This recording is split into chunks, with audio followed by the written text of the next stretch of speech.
Hello friends, आप देख रहे हैं क्लास 10th का मैथ एनसीईआरटी बुक का एक्सरसाइज 1.2 का क्वेश्चन नंबर 2। इससे पहले की वीडियो में मैंने क्वेश्चन नंबर 1 कंप्लीट करवा दिया है, क्वेश्चन नंबर 2 का फर्स्ट पार्ट भी करवा दिया है। इसके बाद क्वेश्चन नंबर 2 का सेकंड पार्ट होगा। तो इसमें पूछ रहा है कि पूर्णांकों के निम्न युग्मों के एचसीएफ और एलसीएम ज्ञात कीजिए। तो हमें एचसीएफ और एलसीएम ज्ञात करना है। इसके बाद तथा इसकी जाँच कीजिए, तो हमें जाँच करके बताना है। फार्मूला है दो संख्याओं का गुणनफल बराबर एलसीएम इंटू एलसीएम। तो क्वेश्चन नंबर 2 का सेकंड पार्ट है 510 और 92 कि एचसीएफ और एलसीएम निकालेंगे। तो ये मैंने उतार लिया क्वेश्चन नंबर 2 का सेकंड पार्ट। तो 510 और 92, तो 510 के फैक्टर करेंगे यहाँ पर। ये 2 से डिवाइड हो रहा है, 2 दूनी 4, 2 पंजे 10, एक इधर गया 2 पंजे 10, फिर 5 से डिवाइड हो जाएगा, 5 25, 5 एकम 5। अब 3 से डिवाइड हो रहा है, 3 एकम 3, 2 इधर गया 21, 3 सत्ते 21, 17 एकम 17। तो 510 के फैक्टर प्राप्त हुए हमें 2 इंटू 3 इंटू 5 इंटू 17। इसके बाद 92, तो 92 किससे डिवाइड हो जाएगा, 2 से, 2 चौक 8, एक इधर गया 12, 2 छक 12, 2 दूनी 4, 2 तीन 6, 23 एकम 23। तो 2 इंटू 2 इंटू 23। तो इस प्रकार से 510 और 92 के फैक्टर प्राप्त हुए। अब इसका एचसीएफ निकालेंगे सबसे पहले। तो एचसीएफ क्या होता है, एचसीएफ जो होता है हाईएस्ट कॉमन फैक्टर दोनों संख्याओं में जो कॉमन हो। तो 2 ऊपर और 2 नीचे कॉमन आ रहा है, तो 2 ले लेंगे।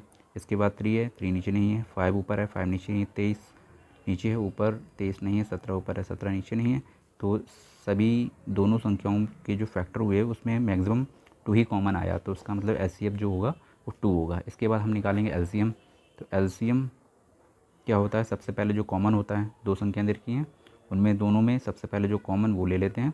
उसके बाद यदि कोई कॉमन नहीं बचता है तो वह सब इसमें लिख लिया जाता है। जैसे ऊपर 3 बचा, 5 और 17, नीचे 2 बचेगा और 23। अब सबकी मल्टीप्लाई करके लिखेंगे, जो आएगा वही एलसीएम कहलाएगा। 2 3 6, 6 पंजे 30, 30 दूनी 60 इंटू 17 और इंटू 23। 17 की 0 से गुणा करेंगे 0 आएगा, 17 छक्का 102 की 23 से मल्टीप्लाई करेंगे।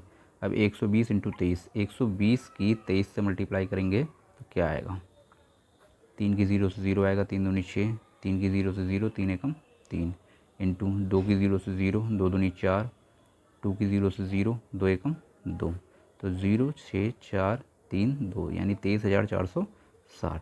23,460 प्राप्त हुआ एलसीएम। अब इसके बाद इसकी जांच करना है, तो जांच लिखेंगे यहाँ पर, है ना।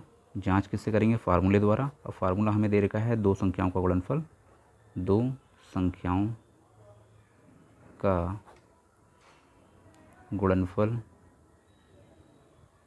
बराबर एचसीएफ इंटू एलसीएम।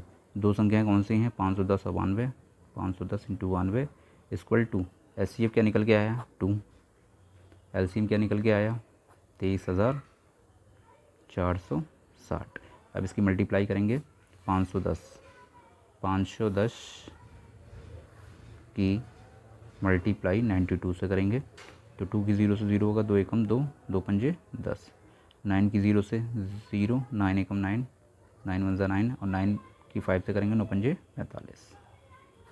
तो कितना आएगा, 0 0 और 2, 9 और 6 और 4, 40,960, 40,920 सॉरी 40,920 आएगा। अब इसके बाद 2 की मल्टीप्लाई करेंगे 0 से, 0 आएगा, 2 की 6 से करेंगे 12, यहाँ से लगा 1, 2 चौक 8 1 9, 2 3 6 और 2 दूनी 4 यानी 40,920।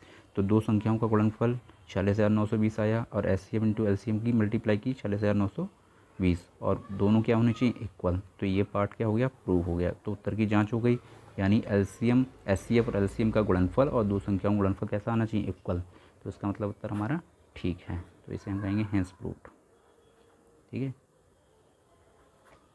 वीडियो को देखने के लिए चैनल को सब्सक्राइब करें, लाइक करें और कमेंट्स में लिखकर बताएं क्वेश्चन आपको कैसा लगा। Thanks for you.